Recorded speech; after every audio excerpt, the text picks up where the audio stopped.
Hello students, आज के इस वीडियो लेक्चर में हम डिस्कस करेंगे रीजनरेशन या पुनरुद्भवन की प्रक्रिया को। सभी जीवों में नष्ट या क्षतिग्रस्त हुए किसी भाग के फिर से ठीक होने या बदलने की क्षमता को, चाहे यह हानि प्राकृतिक हो या कृत्रिम, पुनरुद्भवन कहते हैं। पुनरुद्भवन की क्रिया में नष्ट हुई या मृत कोशिकाएं नई कोशिका में बदल जाती हैं। साथ ही साथ जैसे घाव भरना, नष्ट हुए शरीर के किसी भाग का फिर से बनना या पूर्ण जीव का निर्माण शरीर के किसी टुकड़े के द्वारा होना, इस तरह की जैविक क्रियाएं सम्मिलित होती है। अतः वह संपूर्ण क्रिया जिसमें जंतु अपने शरीर के शत भागों का पुनर्निर्माण करता है, उसे पुनरुद्भवन कहते हैं। बात करते हैं हम पुनरुद्भवन के प्रकार के बारे में।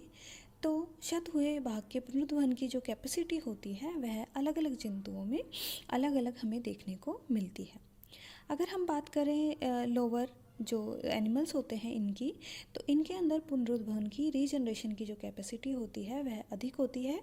वहीं जो वर्टिब्रेट्स होते हैं, इनमें यह कैपेसिटी सिर्फ घाव भरने तक ही सीमित रहती है। प्लेनेरिया को अगर हम कई टुकड़ों में विभक्त कर देते हैं, तो उसके कुछ समय बाद प्रत्येक जो टुकड़ा होता है वह एक नए प्लेनेरिया में परिवर्तित हो जाता है। सिलेमेंड्रा में अगर हम अग्रपाद को अंश मेखला के पास से काट देते हैं, तो कुछ समय बाद अग्रपाद का पुनरुद्भवन हो जाता है। वहीं रेप्टाइल्स, पक्षियों और जो मैमल्स होते हैं, इनमें पुनरुद्भवन की जो कैपेसिटी है वह घाव भरने तक ही सीमित रहती है। पुनरुद्भवन को हम दो प्रकार से देख सकते हैं। एक जो प्रकार होता है वह होता है कार्यकीय पुनरुद्भवन, फिजियोलॉजिकल रीजनरेशन, और दूसरा होता है रिपरेटिव रीजनरेशन या पूरक क्षतिपूर्ति पुनरुद्भवन की प्रक्रिया। जो पहला जो प्रकार है फिजियोलॉजिकल रीजनरेशन, इसके अंदर प्रतिदिन नियमित रूप से नष्ट हुई कोशिकाएं नई कोशिकाओं के अंदर बदलती रहती है। एग्जाम्पल के लिए हम अगर देखें तो आरबीसी का नई जो मृत आरबीसी है उनका नई आरबीसी में बदलना, और त्वचा के एपिडर्मिस कोशिकाओं का बदलना, आहार नाल के आंतरिक स्तर की कोशिकाओं का बदलना, ये सभी एग्जाम्पल हैं फिजियोलॉजिकल रीजनरेशन के। नेक्स्ट हम देखते हैं पूरक क्षतिपूर्ति पुनरुद्भवन या रिपरेटिव रीजनरेशन। इस प्रकार की पुनरुद्भवन में जो क्षतिग्रस्त पार्ट होता है यह चेंज होता है और शरीर के नष्ट हुए इस पार्ट की मरम्मत की जाती है। एग्जाम्पल के लिए हम देखते हैं कि जो सिलेमेंड्रा है, इसके जो लिम्ब है इसका रीजनरेशन, छिपकली में टेल पार्ट का रीजनरेशन और घावों का भरना, इस प्रकार के रीजनरेशन के एग्जाम्पल्स हैं। अब हम देखते हैं रीजनरेशन के कौन कौन से मेथड्स होते हैं। तो दो तरह के मेथड हम डिस्कस करेंगे, एक है एपीमॉर्फोसिस और दूसरा है मॉर्फोलैक्सिस। सबसे पहले हम देखते हैं एपीमॉर्फोसिस। एपीमॉर्फोसिस इस प्रकार के पुनरुद्भवन में शत स्थान पहले समान कोशिकाओं का एक ग्रुप बनाता है। इस ग्रुप को हम कहते हैं ब्लास्टेमा। सबसे पहले क्या होगा, जो क्षतिग्रस्त जो स्थान है यहाँ पे समान कोशिकाएं मिलकर के एक ग्रुप बनाएंगी, जिसे ब्लास्टेमा कहते हैं, और इसकी कोशिकाएं जल्दी जल्दी विभाजित होकर के एक बड़ा ब्लास्टेमा बनाती हैं। पहले यह कोनिकल हो जाता है और बाद में चपटा होता जाता है। उसके बाद इसकी कोशिकाओं में डिफ्रेंशिएशन होता है, वह ऊतक व अंगों का सुनियोजित पुनर्निर्माण हमें देखने को मिलता है। ब्लास्टेमा निर्माण का जो एग्जाम्पल है वह है एम्फीबियंस में लिम्ब और टेल का जो पुनरुद्भवन है, इसके रूप में हम देख सकते हैं। सेकंड जो मेथड है वह है मॉर्फोलैक्सिस। मॉर्फोलैक्सिस रीजनरेशन में ब्लास्टेमा का निर्माण नहीं होता है। इसमें जो क्षतिग्रस्त भाग होता है, इसी के बचे हुए जो अनइंजर्ड जो टिश्यू पार्ट्स हैं और साथ ही साथ जो निकटवर्ती भाग हैं, इनमें स्थानांतरित कोशिकाओं के पुनर्संगठन से पूरा ऊतक या अंग फिर से निर्माण होता है। यहाँ पे ब्लास्टेमा का फॉर्मेशन नहीं होगा, उसके स्थान पर जो क्षतिग्रस्त पार्ट के पास की जो दूसरी कोशिकाएं हैं, ऊतक हैं जो कि क्षतिग्रस्त नहीं हैं, वही मिलकर के पुनर्संगठित होकर के उस पर्टिकुलर टिश्यू या सेल का निर्माण करेंगे। इस प्रकार का जो पुनरुद्भवन होता है वह हमें निम्न प्रकार के जंतुओं में देखने को मिलता है। जैसे एग्जाम्पल के लिए हम देख सकते हैं ऑर्क्योसाइट्स से नए स्पंजों के निर्माण में और हाइड्रा के छोटे टुकड़ों से पूरे हाइड्रा का निर्माण मॉर्फोलैक्सिस का एक एग्जाम्पल है। अब हम देखते हैं सैलामेंडर के लिम्स में रीजनरेशन किस तरह से होता है। सबसे ज़्यादा रीजनरेशन की जो स्टडी है वह एम्फीबियंस के अंदर की गई है। एम्फीबियंस में अगर हम बात करें तो सैलामेंडर के अंदर ये स्टडी काफ़ी ज़्यादा की गई है। सैलामेंडर में वयस्क और लार्वा दोनों अवस्थाओं में लिम्ब के अंदर रीजनरेशन की कैपेसिटी बहुत ही ज़्यादा होती है। और रीजनरेशन की इस प्रोसेस के दौरान यहाँ पे कुछ घटनाएं घटित होती हैं। ये घटनाएं हैं, पहली घटना होती है रीजनरेशन के दौरान होने वाली आकारिकीय घटनाएं या morphological events during regeneration. Second है हिस्टोलॉजिकल इवेंट्स, जो औतकीय घटनाएं हैं रीजनरेशन के दौरान होने वाली। थर्ड है और फिजियोलॉजिकल प्रोग्रेस ड्यूरिंग रीजनरेशन, पुनरुत्थान के दौरान कार्य की प्रगति। एक एक करके हम इन जो घटनाएं हैं इनको डिस्कस करेंगे, इन इवेंट्स को डिस्कस करेंगे। पहला इवेंट जो होता है वह है पुनरुत्थान के दौरान आकार की घटनाएं या morphological events during regeneration. Regeneration के दौरान जो सबसे पहला कार्य होता है वह होता है घाव। जो कोई घाव है उसका भरना, बंद होना, उसके बाद लिम्ब ब्लास्टेमा का फॉर्मेशन और सबसे एंडिंग में लिम्ब का फॉर्मेशन। यहाँ पे डायग्राम के अंदर हम इन तीनों स्टेप्स को समझेंगे। सबसे पहले स्टेप में क्या होता है, घावों का बढ़ना जो स्टेप है, इसमें सैलामेंडर और न्यूट के अंग भंग होने के परिणाम स्वरूप प्रक्रियाओं की एक लंबी श्रृंखला प्रारंभ हो जाती है। लिम्ब के भंग भाग के स्थान पर जो टिश्यू है वह एक्सपोज्ड हो जाता है। टिश्यू का कुछ भाग दब जाता है और कुछ भाग क्षतिग्रस्त हो जाता है। रक्त रुधिर वाहिकाओं से निकलता है और घाव के ऊपर फैल जाता है। घाव के स्थान पर अब क्या होगा कि जो ब्लड है वह क्लॉट बना लेगा, रक्त का थक्का जम जाएगा। यह रक्त स्राव को रोकता है, ये जो थक्का है यह रक्त स्राव को रोकता है, साथ ही साथ जो घाव है उसको बाहरी वातावरण के दुष्प्रभाव से भी बचाता है। अगले 24 घंटों में घाव पर एपिथीलियमी आवरण बन जाता है। यह निकटवर्ती एपिथीलियम से मोटा होता है। इस क्रिया को हम वुंड हीलिंग कहते हैं। सेकेंड प्रोसीजर यहाँ पे होता है कि ब्लास्टेमा का फॉर्मेशन।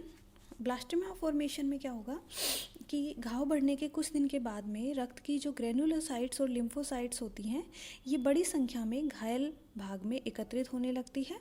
घाव जो होता है वह लाल हो जाता है और उसका टेम्परेचर इंक्रीज हो जाता है।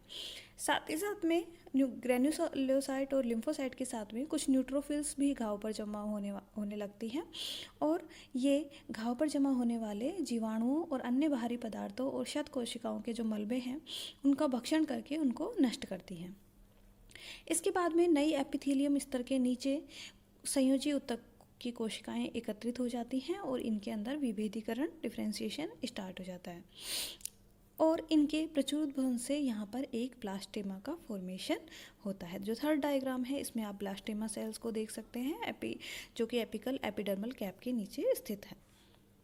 नेक्स्ट स्टेज होती है संरचना विकास या पाद का निर्माण स्टेज। इस स्टेज में ब्लास्टेमा बन जाने के बाद में कई दिनों तक इसकी जो कोशिकाएं होती हैं इसके अंदर डिफरेंशिएशन होता रहता है ताकि जो क्षतिग्रस्त अंग है इसके सभी टिश्यूज़ जैसे मसल्स, बोन्स और कार्टिलेज हैं इन सब की मरम्मत की जाए।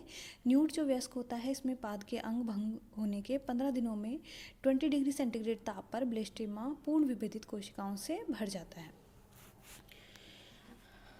अब हम देखते हैं पुनरुद्भवन के दौरान होने वाले हिस्टोलॉजिकल औतिकी घटनाएं। पहली जो औतिकी घटना हमें देखने को मिलती है वह है डी डिफरेंशिएशन या अविभेदीकरण। दूसरी है प्रोलिफरेशन या प्रचुरोद्भवन। थर्ड है री डिफरेंशिएशन या पुनः विभेदीकरण। सबसे पहले देखते हैं डी डिफरेंशिएशन स्टेज। तो डी डिफरेंशिएशन जो स्टेज है इसमें घाव के एपिथेलियमी आवरण के द्वारा घिरने के बाद शीघ्र ही आसपास के विभिन्न प्रकार के ऊतक जैसे पेशियाँ, अस्थियाँ, उपास्थियाँ सब में क्या होता है, विभेदन समाप्त हो जाता है। ये सभी जो ऊतक होते हैं मीसेनकाइमी सेल्स के अंदर चेंज हो जाते हैं। इस क्रिया को हम डी डिफरेंशिएशन कहते हैं। कंकाल का जो अंतराकोशिकीय मैट्रिक्स होता है वह घुल जाता है, वह कोशिकाएं स्वतंत्र हो जाती हैं। ये कोशिकाएं गति करके एपिडर्मल जो कैप है इसके नीचे इकट्ठी हो जाती हैं। इसी प्रकार अन्य ऊतक की कोशिकाएं मीसेनकाइमी कोशिकाओं में चेंज हो जाती है और ये सभी सेल्स जो होती हैं हिस्टोलॉजिकल फॉर्म में अगर हम देखें तो सेम होती है। नेक्स्ट स्टेज जो इसके बाद आती है वह आती है प्रोलिफरेशन स्टेज, जो कि फोर्थ डायग्राम के अंदर हम देख सकते हैं। जब ब्लास्टेमा एक स्पेसिफिक साइज़ का हो जाता है तो जो डी डिफ्रेंशिएशन का प्रोसेस है वह रुक जाता है और घाव के आसपास की ब्लास्टेमा की कोशिकाएं प्रोलिफरेशन के अंदर आ जाती हैं। इन कोशिकाओं के अंदर समसूत्री विभाजन हमें देखने को मिलता है, जिससे नंबर ऑफ सेल्स यहाँ पे इंक्रीज हो जाता है। इसके परिणाम स्वरूप क्या होगा कि जब सेल्स का नंबर इंक्रीज होगा तो ब्लास्टेमा जो है इसका साइज भी इंक्रीज हो जाएगा। वृद्धि जो है ब्लास्टेमा के निर्माण के तुरंत बाद में अधिकतम होती है और बाद में यह वृद्धि कम होती है। नेक्स्ट स्टेज है यहाँ पे पुनर्विभेदीकरण या रीडिफ्रेंशिएशन स्टेज। ब्लास्टेमा की जो कोशिकाएं होती हैं जो पहले अविभेदीकरण में जाती हैं, उसके बाद में विभेदीकरण की प्रक्रिया में प्रवेश करती हैं। इस क्रिया को हम पुनर्विभेदीकरण कहते हैं।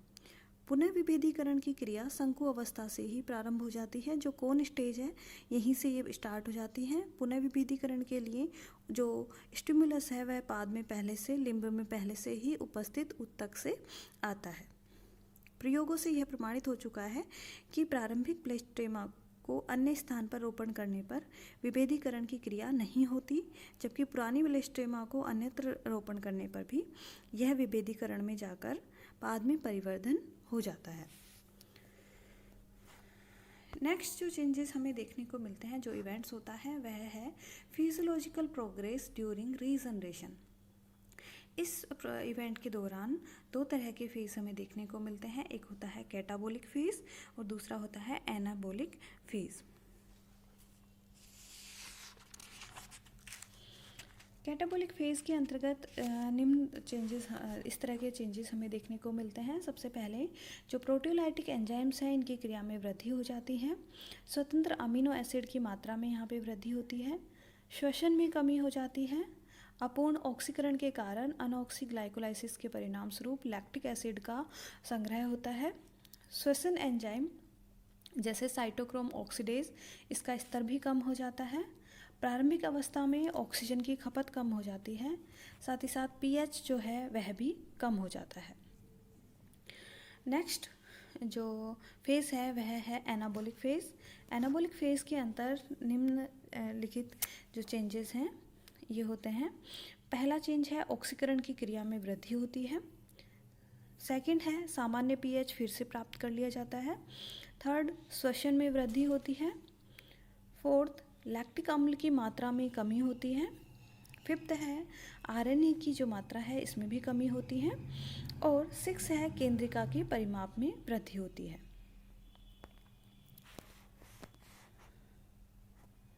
इस तरह से जो सेलामेंडर है इसमें लिम्ब रीजनरेशन की क्रियाविधि 3 स्टेप में हिस्टोलॉजिकल चेंजेस, फिजियोलॉजिकल चेंजेस के रूप में कंप्लीट होती है।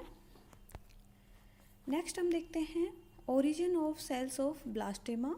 जो ब्लास्टेमा कोशिकाएं हैं इनकी उत्पत्ति कैसे होती है। तो जो ब्लास्टेमा सेल्स है इनकी उत्पत्ति के लिए 2 तरह के मत दिए गए हैं। पहला मत है कि जो ब्लास्टेमा कोशिकाएं हैं इनकी उत्पत्ति स्थानीय कोशिकाओं से ही होती है, जबकि दूसरा मत ये कहता है कि दूरस्थ स्थान पर उपस्थित कोशिकाओं से इसकी उत्पत्ति होती है। पहला जो मत है स्थानीय उत्पत्ति वाला, local origin of blastema cell, इसके अंतर्गत वैज्ञानिकों का मानना है कि ब्लास्टेमा में कोशिकाएं कटी सतह के आसपास से आती हैं। इसी क्षेत्र की विकसित उपास्थि, अस्थि, पेशी कोशिकाएं अविभेदीकरण में जाती हैं, मैट्रिक्स घुल जाता है और अन्य विशेष प्रकार की कोशिकाएं मेसेनकाइमी कोशिकाओं में चेंजेस हो जाती हैं और इन कोशिकाओं के द्वारा ही ब्लास्टेमा का फॉर्मेशन किया जाता है। वहीं दूसरा जो मत है जिसमें दूरस्थ स्थान पर इनकी उत्पत्ति मानी गई है, उसके अनुसार ब्लास्टेमा में उपस्थित अविभेदित मेसेनकाइम कोशिकाएं शरीर के दूरस्थ स्थान से आती हैं। ये अमीबॉइड गति द्वारा रुधिर के साथ ब्लास्टेमा में आती हैं और यह मत जो है वह प्लेनेरिया के अंदर कई सारे प्रयोग करके प्रमाणित भी किया गया है। इस प्रकार आज के इस वीडियो लेक्चर में हमने रीजनरेशन क्या होता है, साथ ही साथ रीजनरेशन के टाइप्स कौन कौन से हैं, फिजियोलॉजिकल रीजनरेशन और रिपरेटिव रीजनरेशन, मेथड्स कौन से हैं रीजनरेशन के, एपिमॉर्फोसिस और मॉर्फोलैक्सिस, और सैलामेंडर के अंदर लिम्ब रीजनरेशन के जो इवेंट्स होते हैं इनको स्टडी किया, जिसके अंतर्गत हमने मॉर्फोलॉजिकल, हिस्टोलॉजिकल और फिजियोलॉजिकल जो चेंजेस होते हैं, जो इवेंट्स होते हैं, इनको डिस्कस किया है। और सबसे एंडिंग में हमने जो ब्लास्टेमा है उसकी सेल्स का जो ओरिजिन है उसको डिस्कस किया।